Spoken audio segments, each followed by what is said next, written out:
Now that was fun, but here comes the good stuff. Not only was I allowed to speak tonight, I've been given the privilege and honor of being able to introduce our next speaker. So this person is the reason why we're all here tonight. Without her, we'd be at home surfing Hulu or Netflix and chilling. So please help me bring to the stage, with a very warm welcome and a loud round of applause, the person and brain behind it all, our fearless leader and COO, Danisha Jefferson-Abye. Please stand up. Give it up. Oh my gosh, thank you.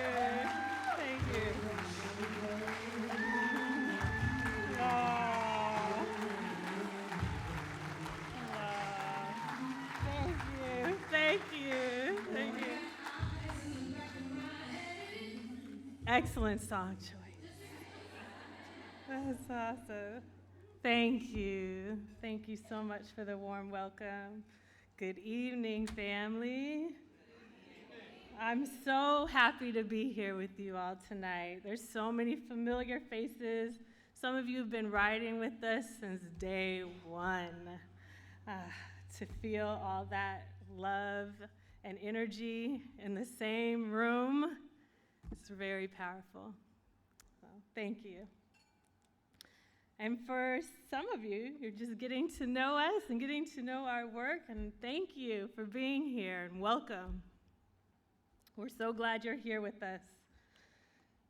So very early in our journey, before we had funding, before we had space, before people even fully understood what we were trying to do, I sat down and wrote a set of guiding principles that really anchor our work and guide our work to this day. One of them is simply, and you've already heard it tonight, we are about that action. Not just vision, we've got that. Not just ideas, we got that too, but action. We show up, we build, and we do it with love. That principle actually works great for me too, because I'm very much an introvert. I like working in the shadows and letting my work really speak for me. Last year at our first gala, my team let me sit in the audience and not have a speaking role. They got me this year, though. So I'm going to be a big girl and be about that action. I'm going to stand up here. But I don't stand here alone. This work has never been about one person. It's a collective. And so I want to start off by lifting up the people who make this possible every... Oh, I lost the mic. Oh, it's back. The people who hold this together every single day, and that is the incredible team at Tubman Health. I'm going to call you by name. Can you all please stand and stay standing? I can't see. I don't see. You guys standing? Tubman Health staff? I don't see you. All these humble people. Director of Development, Julie Chinitz. Director of Health Services, Dr. Peter Asante. Director of Admin and Finance, Mercedes Sanders-Omerovich. Director of Research and Evaluation, Amanda Knight-Shee. Public Affairs Manager, Karina Patel. Research Associate, Tiara Ranson. Executive Assistant, Trin Vo. Admin and Bookkeeping Assistant, Naja Hall. Healthcare Administrator, Jennifer Luna. Patient Experience Navigator, Akia Harper. Community Tubman Guide, Jarvis Henderson. Clinical Tubman Guide, Dr. Sabina Setia. Licensed Practical Nurse, Tigis Burhani. Massage Therapist, Trey White. Nurse Practitioner, Elizabeth Mack. naturopathic physician and acupuncturist, Dr. Armani Owens-Bailey, and my co-director and lovely spouse, the CEO, Jefferson-Abye. These are the people building Tubman Health. You are the heart of this work. And I want to thank you for your work and for helping me fulfill this prayer and doing this work day in and day out. So thank you.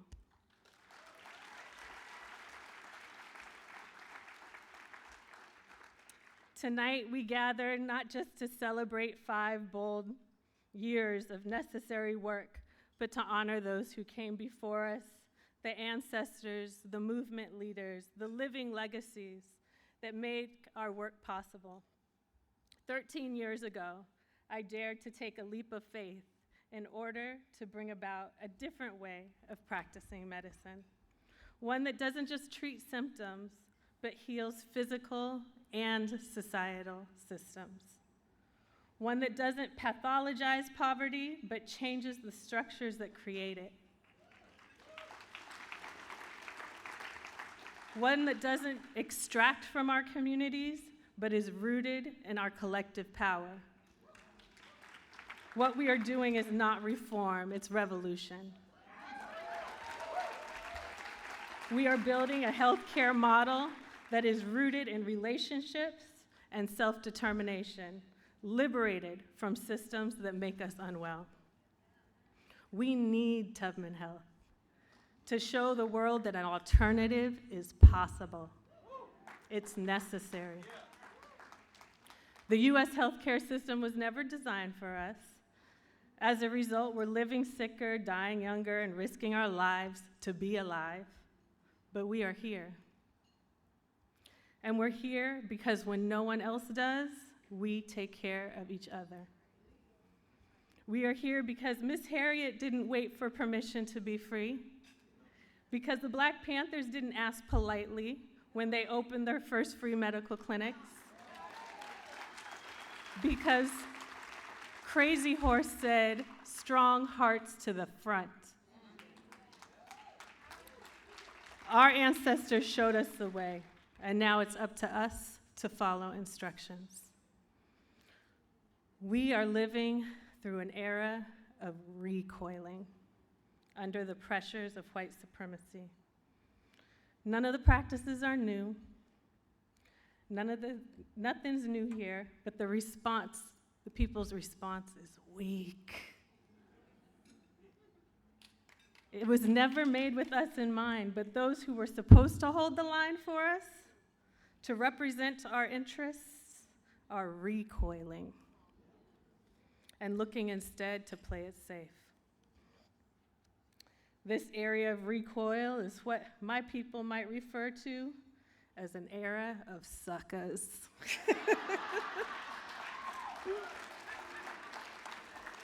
Which we at Tubman Health are not.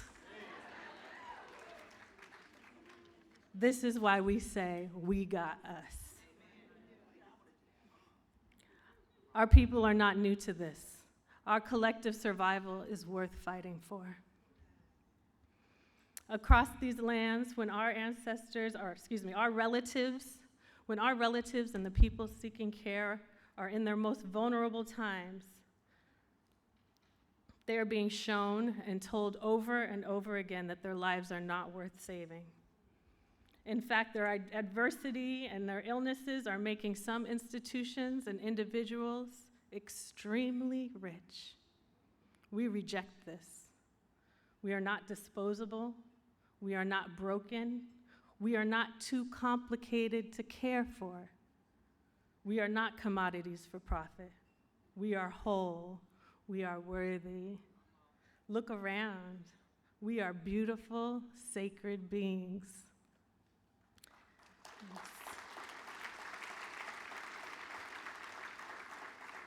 And we deserve caretakers that see us that way, and systems that support us in that way. In just 5 years, Tubman Health has shown what is possible when care is led by communities most marginalized.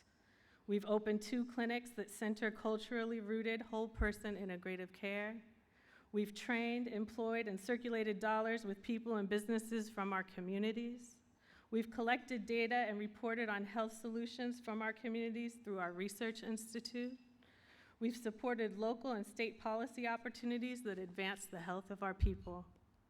We don't just practice medicine, we practice liberation.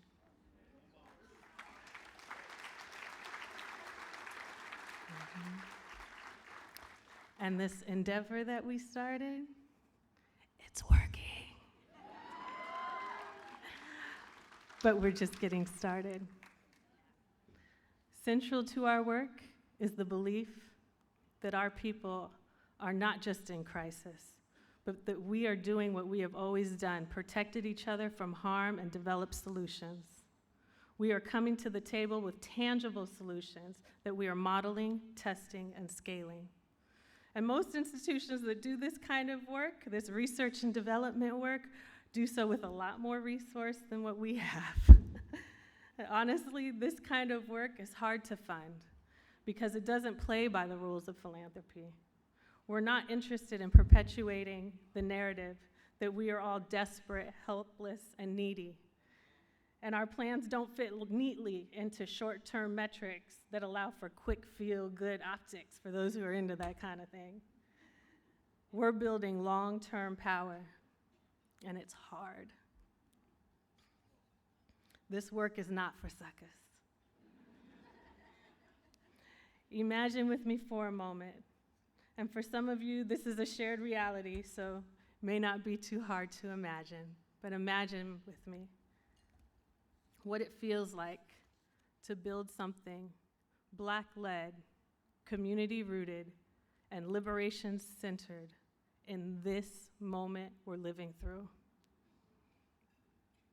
Sometimes there are similarities with a night's journey on the Underground Railroad. My family was enslaved on Monticello, Thomas Jefferson's plantation. That's where the Jefferson came from. We were also enslaved by the Smith plantation, the Ratcliffe plantation, the Harry plantation, the Nelms and the Browns, and there were others across this country. I think about their experience and the experience of our namesake, Miss Harriet, escaping while doing this work. We are often moving through the dark quietly. We have no map, no guarantees, just direction and a dream. Every step forward is risky. The terrain is unfamiliar, and the people hunting us, they're real. They have power. They have weapons and laws on their side. But still we move, because behind us is the plantation. And ahead of us, maybe not right now, maybe not tonight, but ahead of us is something freer, something safer. And above us is the Creator reminding us of our humanity and our worthiness. That's what it feels like to build in a time of rising, really raging white supremacy. When truth is twisted and our people are being told to shrink, disappear, and settle for survival. We're still moving through the night, quiet sometimes, loud when we need to be, risking everything to build something where our people can be free. And like our ancestors, we're not doing it alone. The Underground Railroad wasn't just Miss Harriet. It was the people along the way, the ones who opened their homes, who passed messages, who shared food and shelter and direction, and most of all, the ones who lit the lantern in the window. The lantern meant this place is safe, you can rest here, you're not alone. Tonight, you have the chance to be that light. By giving, by investing in this work, you're placing your own lantern in the window. You're saying this movement matters. Health justice matters. We are all worthy and deserving of health and freedom. Your donation is not charity, it's solidarity and direct action.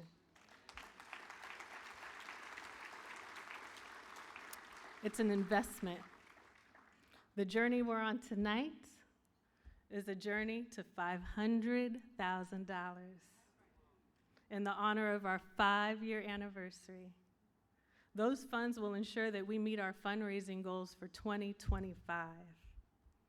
In another 5 years, we're going to be fully operational in our 3rd clinic, the center, yes, in Rainier Beach, where we will have scaled our model to serve over 12,000 people.